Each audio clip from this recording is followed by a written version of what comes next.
Mic on.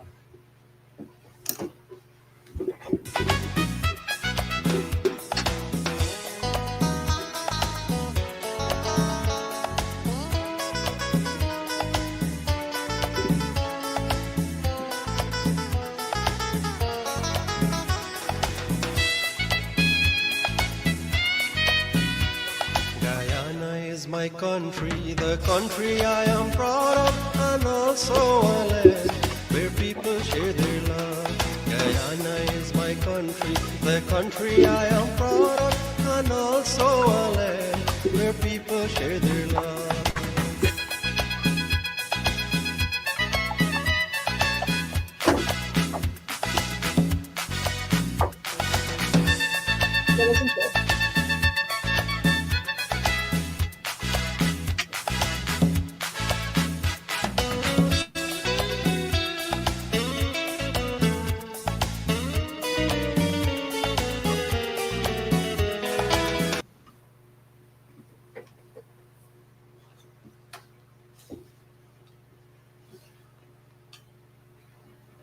Just gonna the screen with the questions.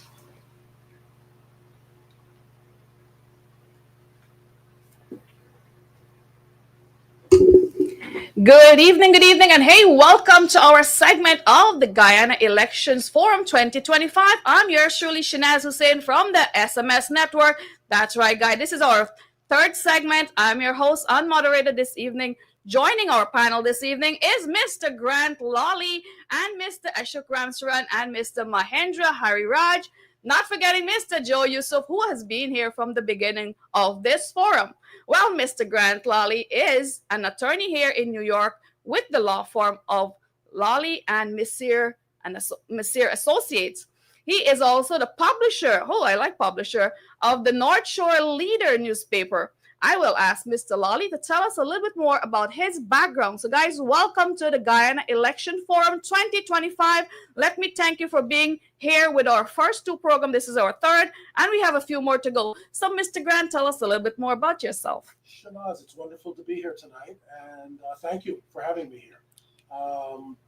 It's an interesting time, and so let me give you a little bit about my background. My wife is Guyanese. We were married down in Guyana. My father-in-law lived in New York and practiced law in New Amsterdam. Passed a couple of years ago. Jorawar Masir, who's very well known in the community. I had the fortune or misfortune, I think the fortune, to be down in Guyana 5 years ago for the elections, where I served as an international elections observer certified by GCOM. I worked with this man, Joe Yusuf, who put together an excellent team to monitor the elections. And thank God that happened. Because if we didn't have eyes on the ground, if we didn't have international monitors, and that was Guyanese, it was Guyanese International Americans, Guyanese Americans, but it was also European diplomats, Canadian diplomats, people from all over the world who came in. Jimmy Carter's grandson, Jason Carter. There were people from all over the world, and they kept eyes on that election. They kept it honest, and the reason we have democracy today in Guyana and we don't have a dictatorship or a fraudulent regime is because of so many people who went down. So I was one of them, and it's really an honor that I was able to do that. Well, let me give you a special thank you for being on the election observer team. And because of the observer like you guys, we were able to see what was happening in 2020. Thank you very much for being there. Let me get to Mr. Ashok Ramsaran, who I'd like to introduce himself.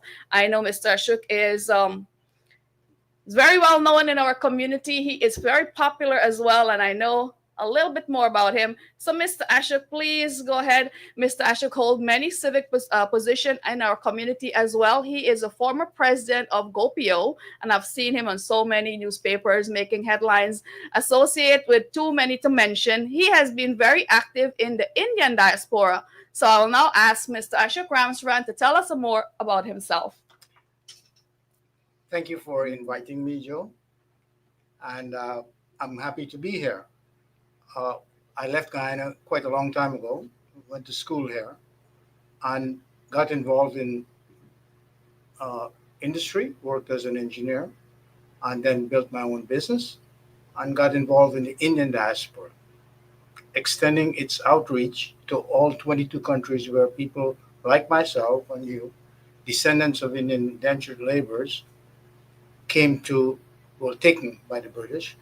So I focused on that and got Guyana to be noticed with the other Caribbean countries by the government of India, and started this process called the annual Pravasi Divas, where people from these countries meet once a year.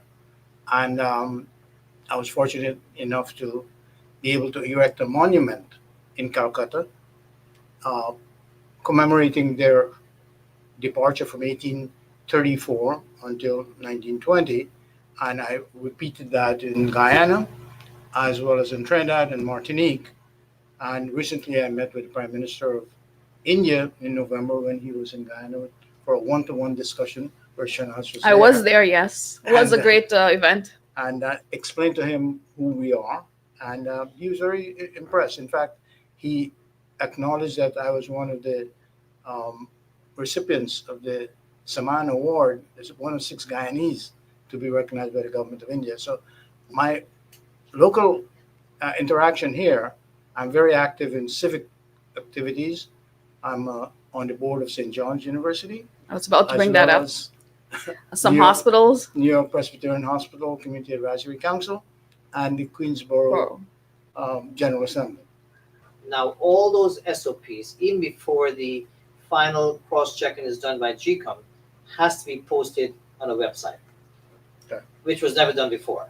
So that's an added level of security or safety that has been put in place now so that the entire nation will see that SOPs.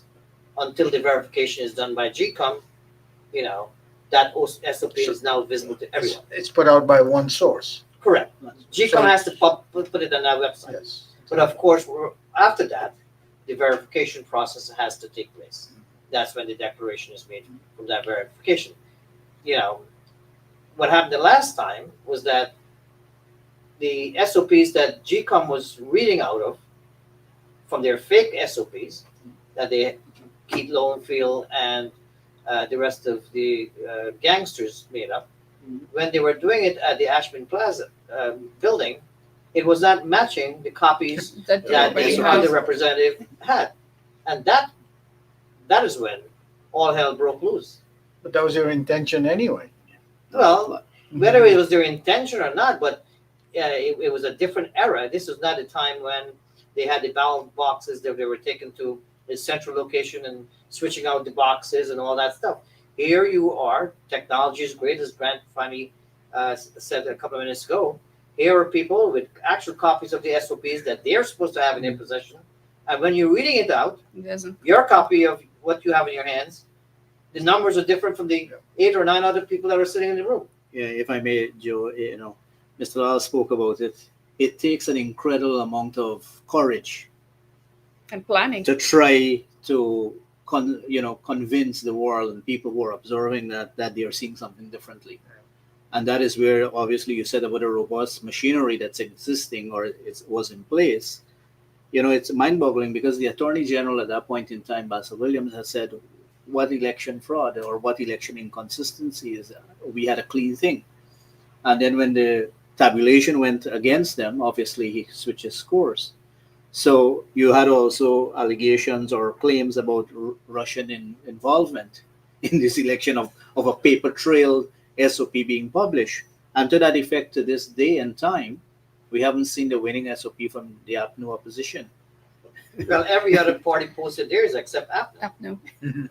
And keep in mind that That's just delay like- the results for 5 months with all this fraudulent activity that was going on, and it delay our president-elect, who we all know was the right numbers, the right polls, to Well, being there. during the recount process, then they came up with another gimmick, so to speak, where they're now saying that the list was inaccurate because it had voters on the list that were dead, and they voted. I heard of that. So who went through all the trouble to go get these names on the The list? problem went even further because after that, the recount which was observed and agreed by the president of the day then and CARICOM, the CEO Keith Lowenfield was basically tasked with generating a report on the outcome of And he that created recount. the two different And he fictitious also reports. dismissed again for the second round at least 160,000 votes.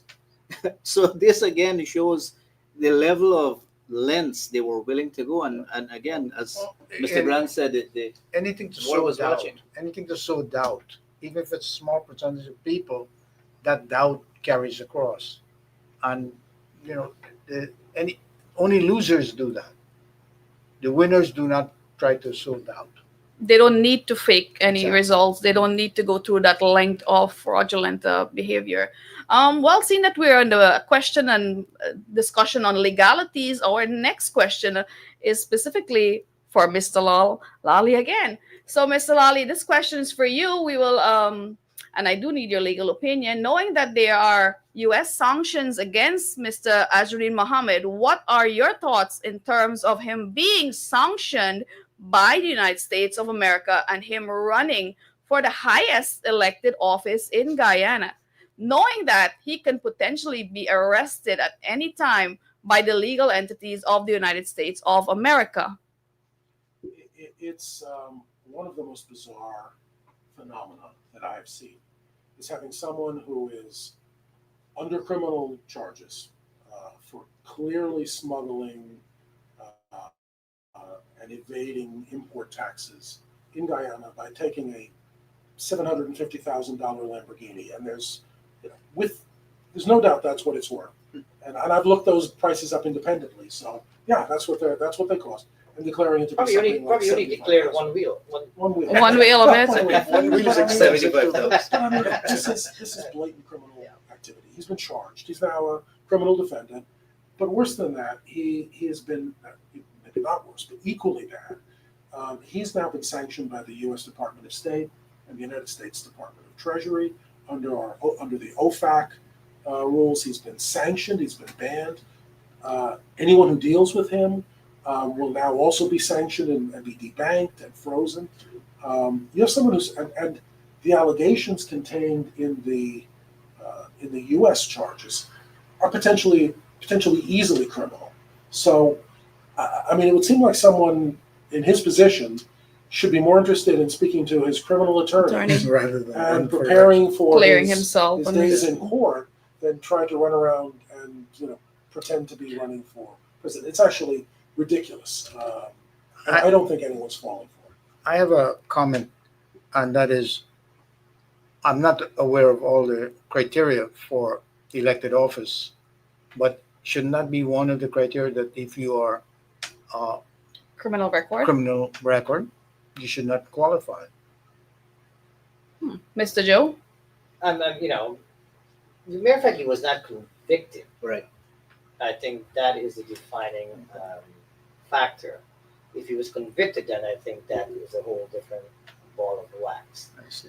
But But sanctioning by the United States carries a Serious. lot of correct. weight. Wait on you. When you think about it, Mr. Ashoka, freedom of movement, the constitutional ramification, security consequences, putting the country on a level of blacklisting and all of these Oh, various yes, things. absolutely. So but it's an interesting point you raised, but you didn't develop it, and I'm happy you said it because I think it's beyond just the bid for being reputation. president. I think this is a specific ploy to somehow amass good character that I am being in the election forum Mhm. and sort of deflecting this attention from the Remember US. what he did?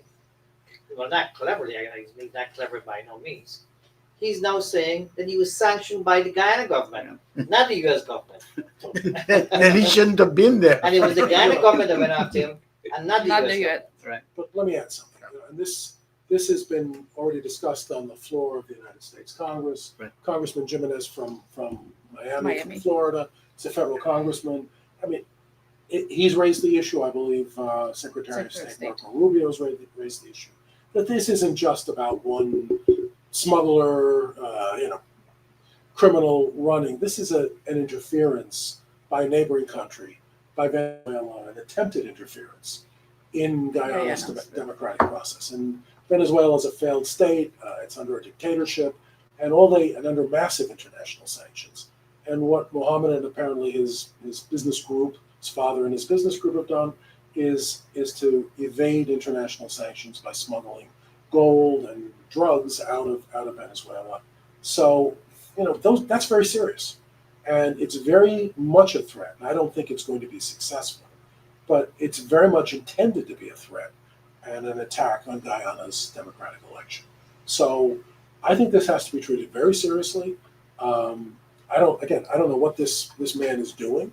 I've watched him on some videos. I've never met him, but it has to be the worst politician I've. He's deceiving ever our seen in my people. life. I feel like he's Yeah. deceiving Is he- our people. And he's handing money out. I don't think it's Yeah. a politician.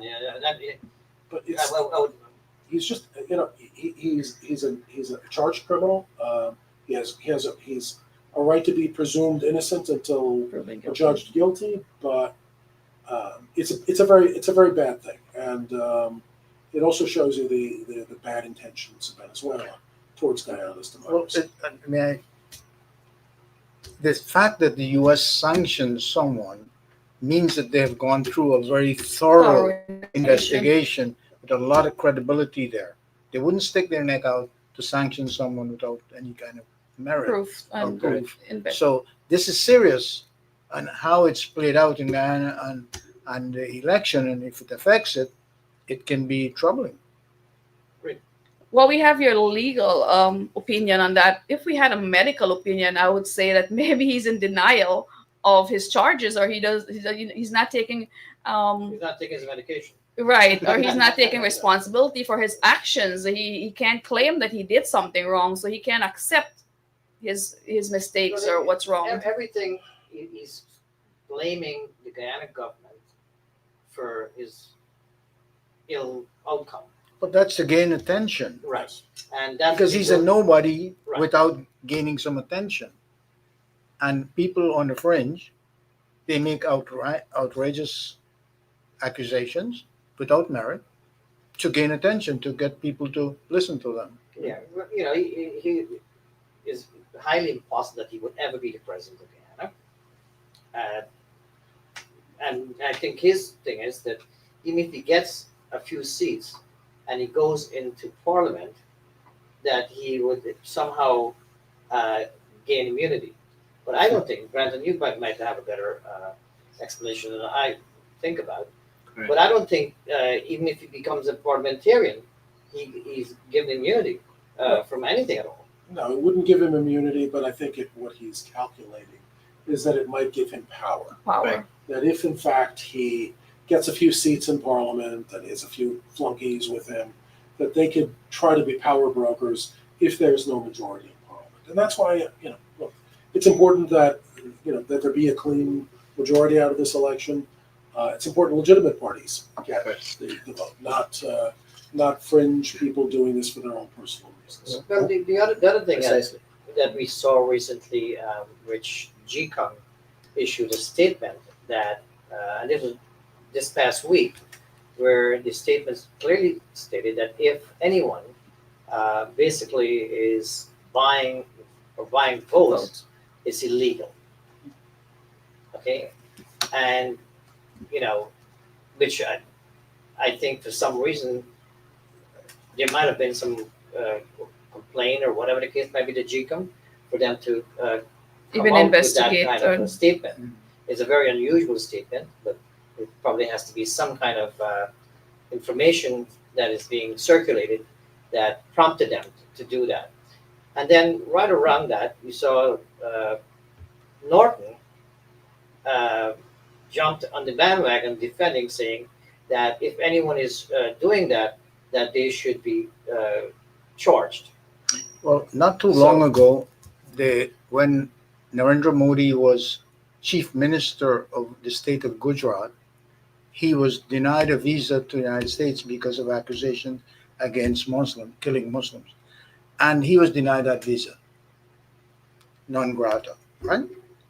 He became prime minister and he was welcome and embraced. Also, they're thinking power. Maybe you get positions, Power, you get some that was power to exactly go with my it. point. You get, Yes. all the red tape will cut for you. Correct. And, That's the hope. all right. It happened recently.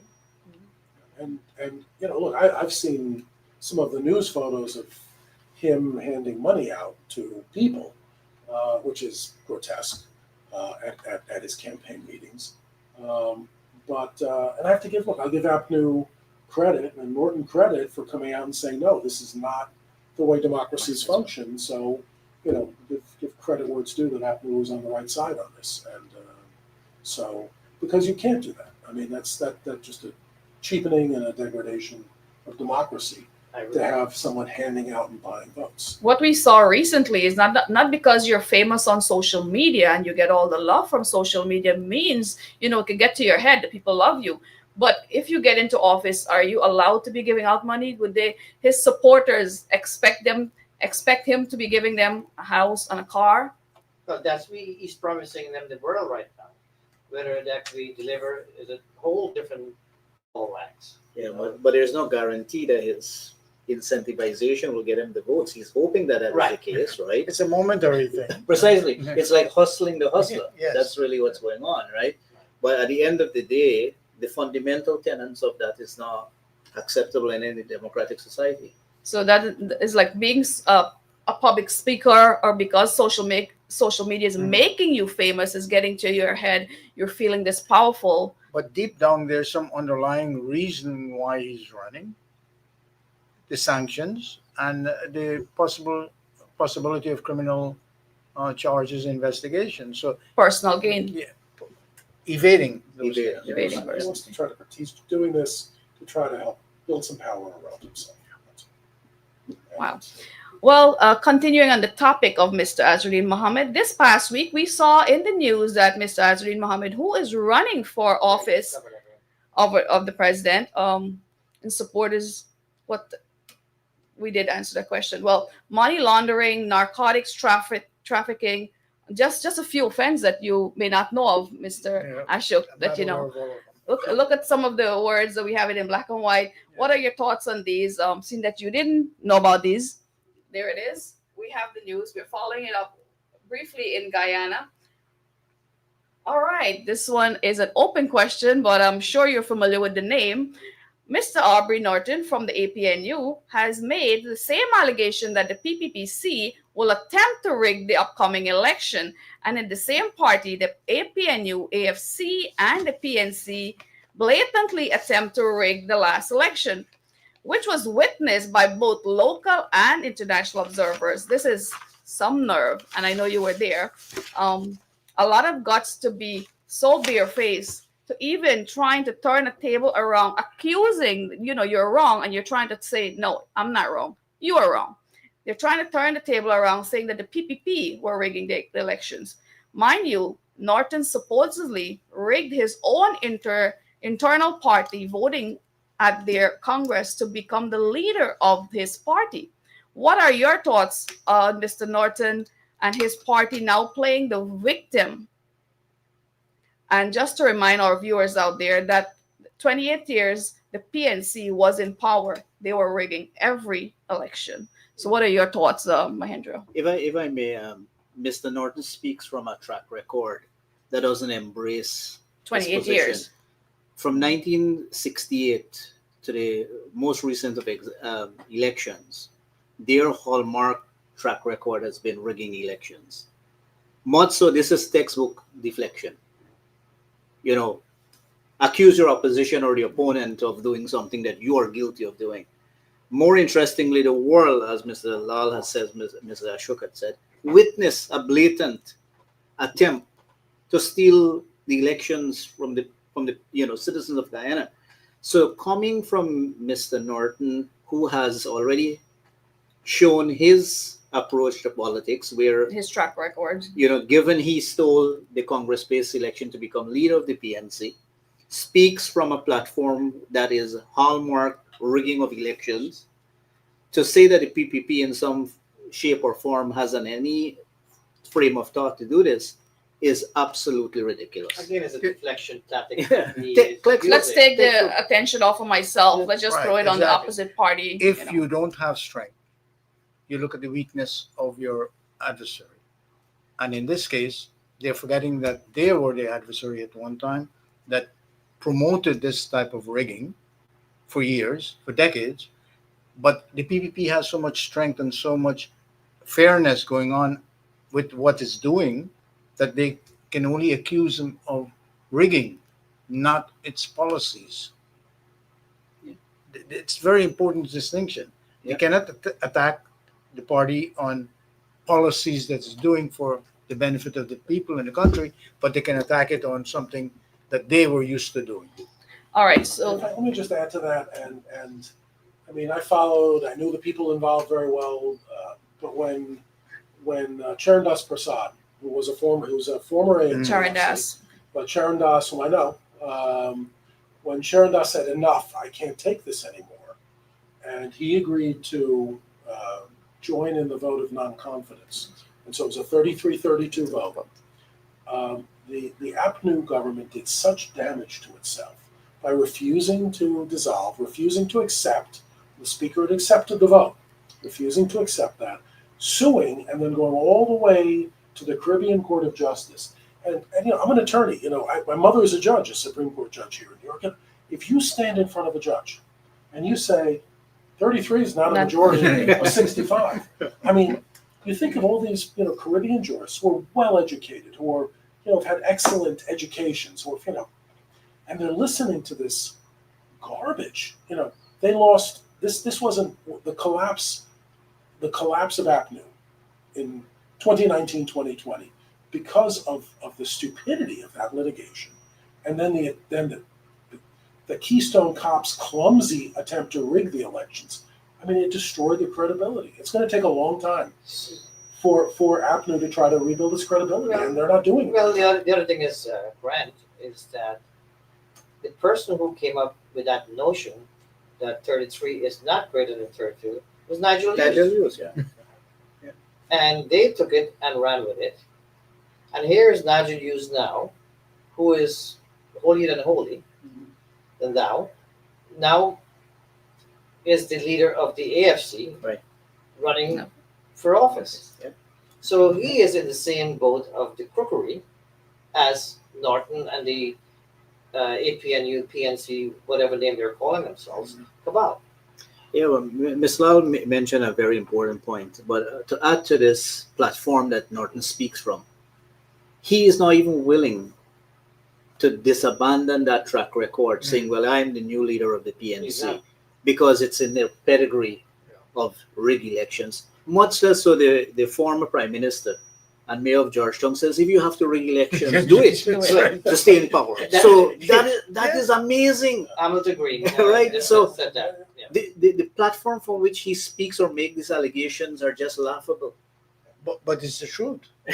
Exactly. But because that's the only way you can win is by deceit.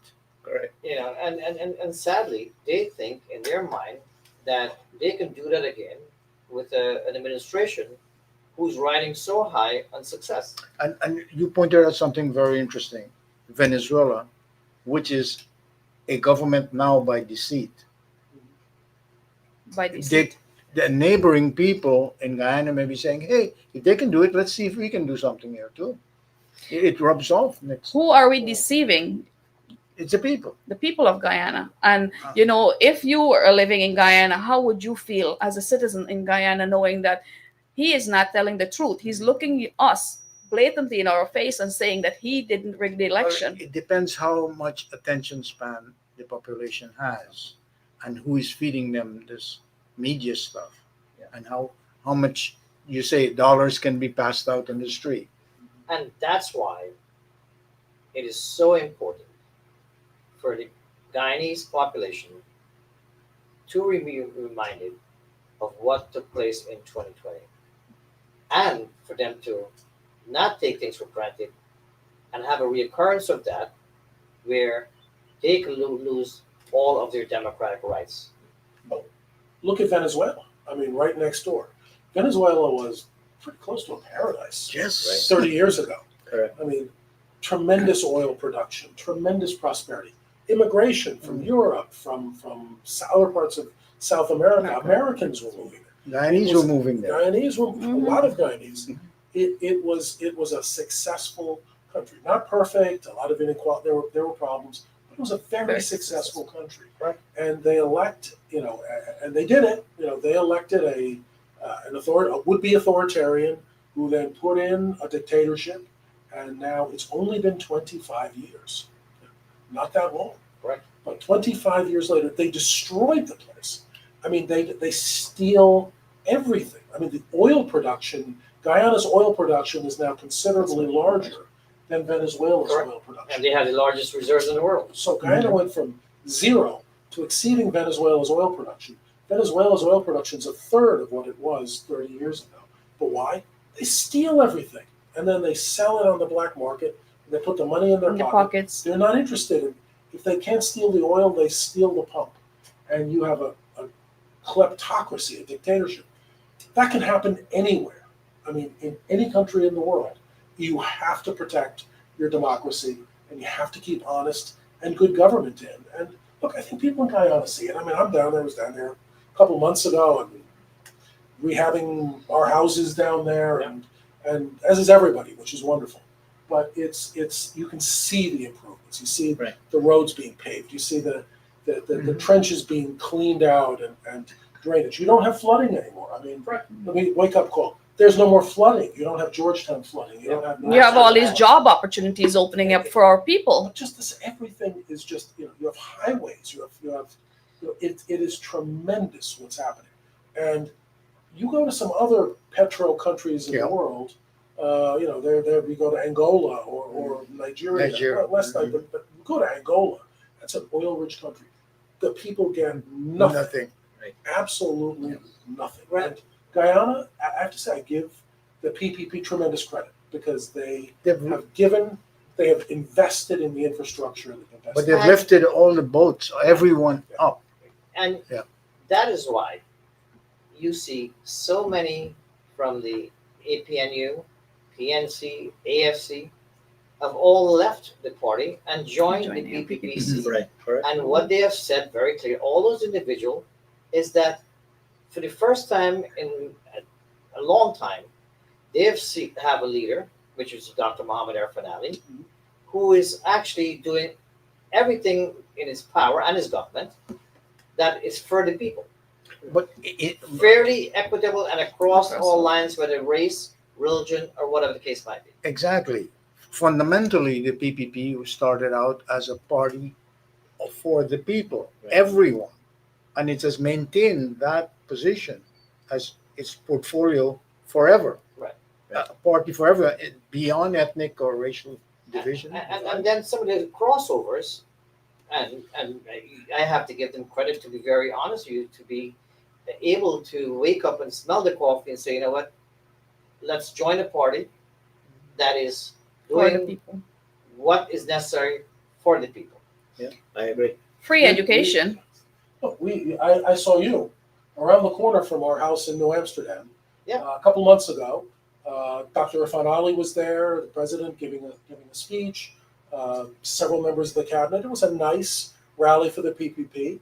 But what was most impressive was when they started taking questions, an APNU member of the city council came forward, and it's a pretty close division. And he came forward and he said, "I want everyone to know I'm endorsing the PPP, and I'm endorsing Dr. Irfan Ali for president." I'm sure a lot Must of have people been tired of. a lot of people in his party were not happy. But what I hear in New Amsterdam was that the local APNU government was not dredging the trenches, that they weren't, that the national government was providing funding and they weren't using it for what it was supposed to be used for. So there's a frustration level. Nothing was given to our people at that time. I think the Mr. Ashok and Mr. Al spoke about it, but the economic and social transformation is undeniable. And Joe mentioned a very important point, and I want to give credit to the Guyanese population because I think they are more informed, more engaged, and there's two important episodes that allows for that. 2015, many persons voted for the notion of change. But when they unmasked the APNU configuration, it was really the PNC. Yeah. And then they had a real taste of this hallmark historical 1968 and to current 1992 period of the rigging. Yeah. And what they saw there was the blatant, as we spoke about it ad nauseum, of attempt to steal the will of the people. So many persons, today, even the ones across the aisles from the PNC and other parties, are embracing a new dispensation where they're mobilizing towards a front that the president and the cabinet is peddling for all Guyanese. And who would not? Who would not endorse So it? they were given an opportunity in 2015 Precisely. for change. Okay? And what happened? Everything that the PPPC did while they were in power up until 2015, they undid it. They went in there and they created more hardship for the people. Over 200 additional Tax taxes, measure. closing down the sugar The estates, States was the biggest one. where over 7,000 Jobs workers were lost. Actually, it was even 7,000 that was affected. We spoke about this a couple of weeks ago. And an average family has between 3 and 4 Yeah. people. So when you look at it, it was actually about 28,000 individuals Yeah. that Right. were impacted by closing the sugar Maybe estate. more. It's And when you like look at 5 this- or 6 times. When you look at the Right. spin-off, the multiplier effect in the local Yeah. markets and Absolutely. The vendors, business and all that stuff there. They took away all the cash grants from the students that they were getting the system with schools, etc. Those are only 3 of the things. There were no real investments that were coming into the country. What they did, they went in there and raped the They- treasury. They invested in themselves. 50% salary Give increase, themselves all Hmm 50%. additional money in dietary costs in the Right. parliament, So they more were scholarships for so themselves. they were living their high life, Yeah. whereas the population Was was suffering. struggling. As I said in the initial program, they had a team, Mr. Grant and Mr.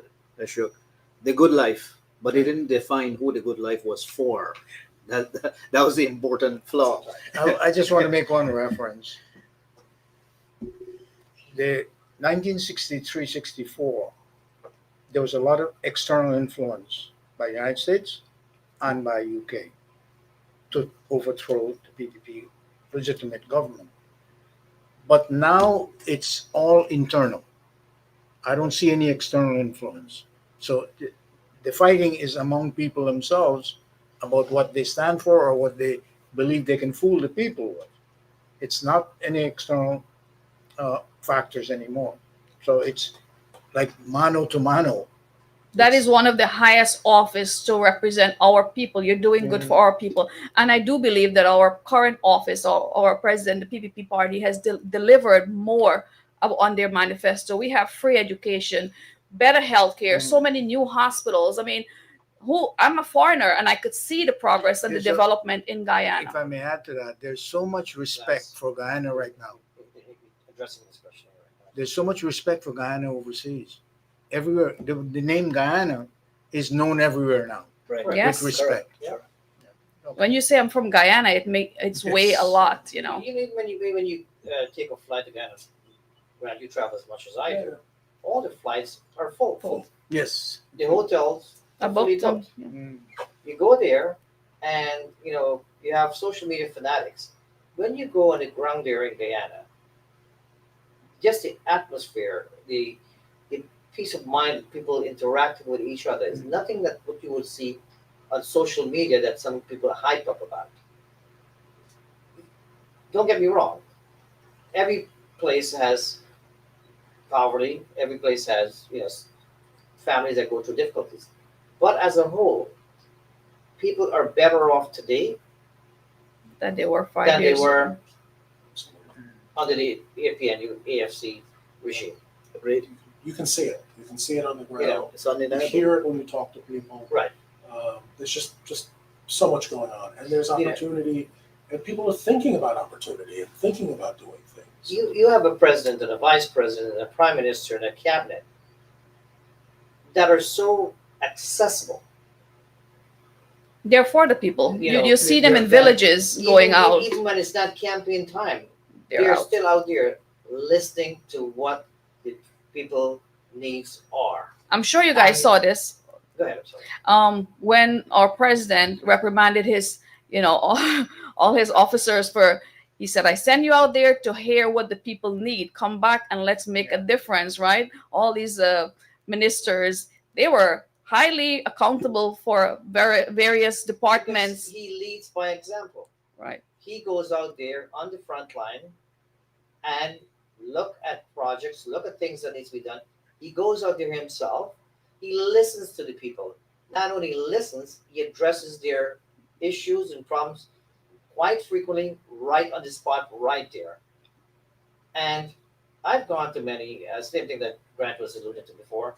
I went to many meetings with him where folks will come up there, not necessarily with a problem or an issue, but just to Thank him. him.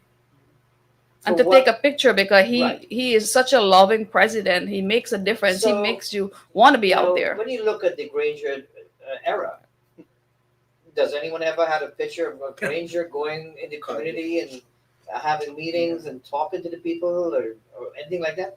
He was aloof. He was not part of that echelon of people there. But last time I was in Guyana, a few months ago, we're in New Amsterdam, and we didn't even know he was coming. We just heard it from local pastors. Said, "Oh, President Ali's going to be down the block in an hour." So great. So we walked over. 3 days later, we were in Co-Riverton at the hotel. Yeah. And That's the time I ran into you. yeah, and the clerk says, "Oh, the president's going to be across the street again." I mean, he's really, Irfan Ali is really everywhere, and I give him credit. It's not easy, but he does reach out and he touches people. On It's the important. on the grassroots level, a friend of mine told me from Riverton, he said women are allowed to work and earn money. That's what we talked about last week. He empowered so many And women. it makes a difference in people's lives, but give them more independence. Mhm. That they Right. can make decisions and return to school, buy things for them. The whole economy thrives because of it. You know, when you look at the manifesto that was laid out in 2020, and you look at what they set out in that manifesto to accomplish, PPPC, have actually accomplished or done everything that is stated in their 2020 manifesto and went beyond that. Mhm. Went beyond that. If Grant, you go to Berbice quite frequently and some of the other areas, you hardly see a mud road or a dirt road any place in Ghana right now. It's true. Let's talk about the parks. You guys mentioned you both visit Carverton. That's where I'm from. So you see the our first lady, she did so many parks and recreation. That's important for family time, for mothers to take their kids out. I mean, parks in New York is very important to us. Have you ever seen a park in Guyana?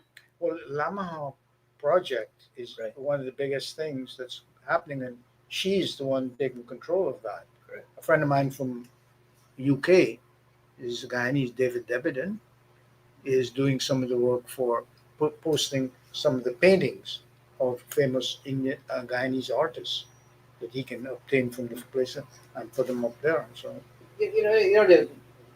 We're talking about elections here, and what are the things? There is no doubt in my mind that the Guyanese population has come to the realization that they are in a better place right now with the PPPC-led administration than they would be under any other administration, whether it's Azardine, who's a crook, or Norton, who is known for his rigging and Norton never Track really had record. He has a track Norton record. really has no track record. He's never had a position in government that he can see he has a leadership position in government. If you look at it previously, of all of the PNC, AFC leaderships that was there before, Norton never had a position in any of those but you administrations. cannot fool the people anymore because, as Grant said, this is the instrument Correct. that gives everybody transparency. And you cannot fool them. 2015 is different from 20. Well, they're of the same notion that they can. So That's the sad part of it.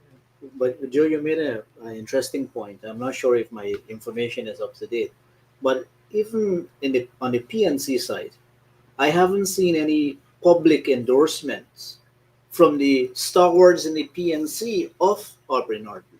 Well, I think there were conflicts in and undermining within the PNC. Correct. You So- have to, Given that he's the presidential Correct. candidate and from his Yeah. own faction, he does not have endorsements. they're pretty silent. You see, Amanda Desir, she went and formed her Correct. own party. Simona Brooms, when she went and formed her own party. You don't see the likes of a David Granger out there campaigning for Norton. With the Basil Williams, you see him here and there, but no, you're right. There's no endorsement There's no public endorsement. per se from any of the heads that was previously in government coming out for him. So the simple point is, if he doesn't get the endorsement from his own clan, how does he get endorsement from the people of Guyana? Well, I think he's delusional to a certain extent. Look, I don't think there's anyone seriously who predicts that the APNU PNC could win this election Precisely. because they're so discredited, because they had a terrible record, and because of the horrible things they did to try to destroy democracy in Guyana. So I So think people that- know that. They're aware. When that happens, when one of the two major parties is weak, like in America, there are fringe elements that capture some of the votes. And this is what's his name, Mohammed Azudin? That's really Yes. I was looking to One of tap the into things that the population or the voters need to understand is that they should not be intimidated by any, because they would make that attempt to intimidate people not to go out and vote. And people are wiser now, they're stronger, and they should go out there and cast their votes without any fear in their mind. That's your right, your election. Right. But that has been the PNC, AFC tactics in the past to go out and create fear so people will not go out and vote. And as I said, the population now is smarter, and hopefully that people don't let that affect them on election day to go out and cast. And there are securities, all the polling stations, Right. so no one should feel free or unsafe. Guys, we're talking about Guyana election, what happened in our last election, and we'll continue on the topic on our next Wednesday segment. I want to thank NTN Radio for carrying this program in Homeland Guyana Channel 9. And for those of you who are watching us on the SMS network, thank you. We will definitely post it up on various social media. We want to thank our guest today. But guess what? Seeing we are talking about Mr. Azruddin Mohammed, this was a question from our previous show, and we didn't want to answer it because we didn't have our legal team with us. But now we have some legal expertise, and even though we touched on the topic earlier, why is Azruddin Mohammed allowed to pay his supporters to join his party and to cast their votes for his party? Isn't this illegal? And why GCOM has not stepped in and disqualified him as yet? You want me to answer that question? Yes, please. It's a valid question. It is a complicated question. It is several questions within one question. So let me strip it out. Look, he's innocent until proven guilty, and that's why he's allowed to run. He is allowed within the campaign rules, but he's allowed to pay people who work for his party. Yes. He can do that. That's legal. You can pay your campaign manager. You can pay the office Expenses. expenses. You can pay the rent. You can do those things.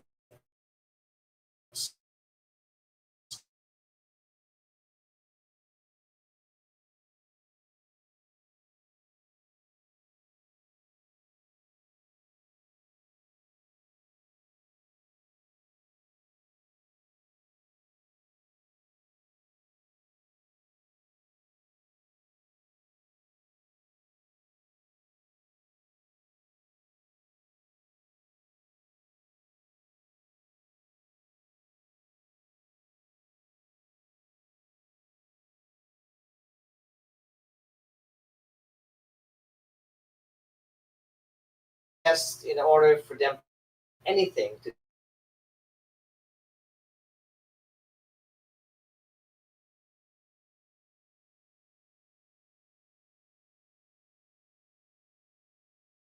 a certain extent of doing anything with it. Exactly. There have to be formal charges filed. Correct. There has to be evidence presented. And So after really, this is just the beginning of this. So it's something after the fact.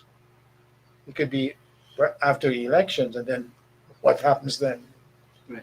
Well, I think it's also important people know. So that's why, Yes. look, it isn't just, it's not, this is cross-party. that many parties have identified this as a problem with Azruddin Mohammed and his group, that they're giving money out to people in exchange for votes. Those charges have been filed. I've seen the photos. I'm sure formal charges are going to follow.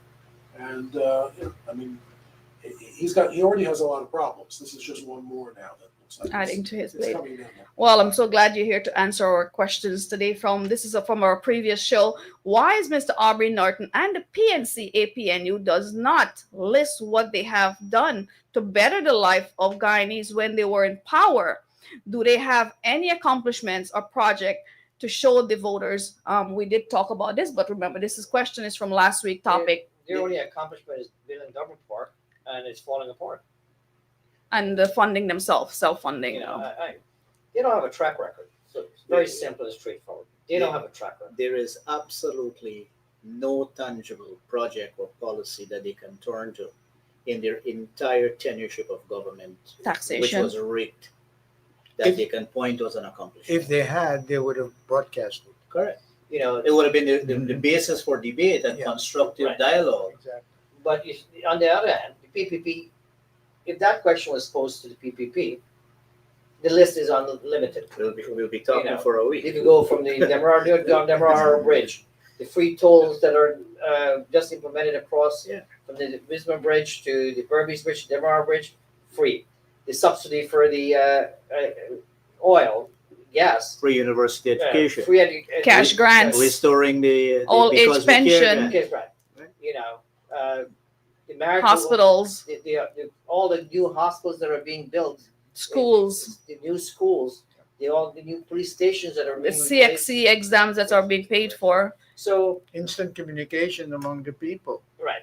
So Instant. without thinking in depth, you could name all those accomplishments of what the PPPC has done for Guyana, and that's just the tip of the iceberg. What about all the infrastructure work, Correct. the roads, the Heroes Highways? I mean, I went to Berbice before the Berbice River Bridge was put in.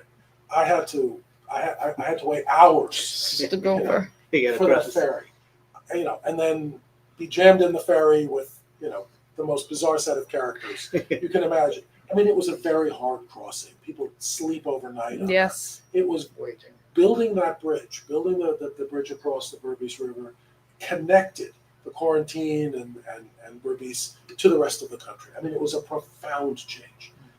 And that was only 15 years ago, but that was under Barry Chagdale's government. Right. It was an outstanding transformation for the country. And now for it to be free, it's terrific. I mean, I think it really knits the country together. It really helps everyone. It So, stimulates economic activities.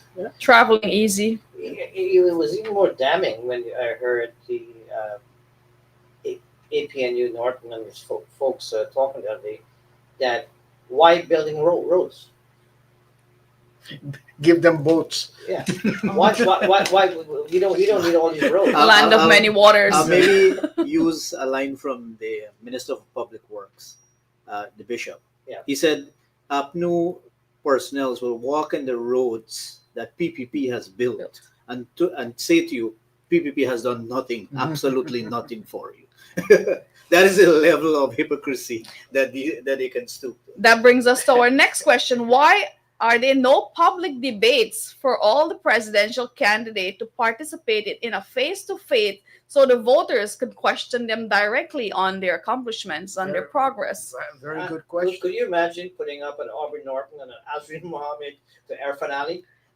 Well, You would eat them raw. if you have a good moderator, you can bring them together Yeah. in a debate forum and pose the questions and let the people say. You know, and I've heard the president on different occasions was open to debate for them, but they're not But there. I think GCOM is supposed to be the one to set that up.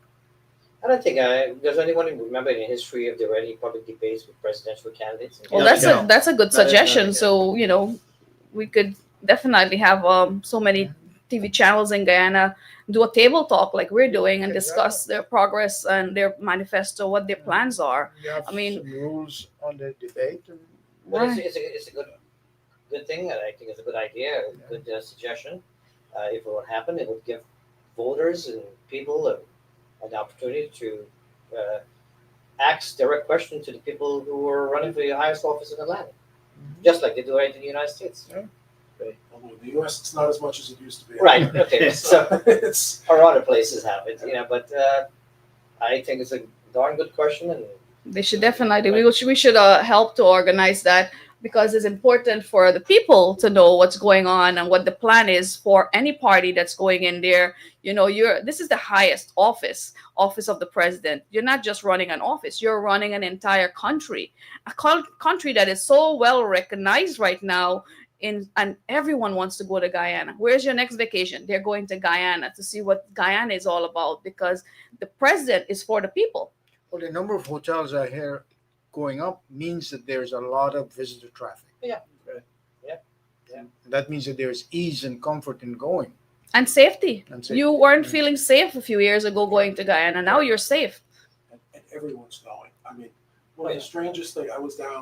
We were down at the Marriott one night and a family was there, 3 generations, little kids, parents, the grandparents, and we just said hello. And my son was swimming. They're all about the same age, and we're talking.